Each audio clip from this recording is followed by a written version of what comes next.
7 basic things every car owner should know. Make sure you know how to change a tire and where your toolkit is located. You are not a pro at driving if you don't know how to parallel park a car.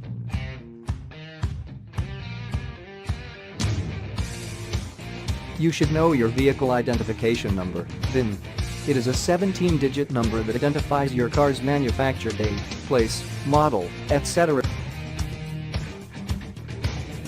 If you get stuck in the snow, know how to create a snow-free area and get out of the situation. If your car is snow-covered, always warm up the engine before you flow it. Know how to check fluid levels and how to jump-start a car's battery.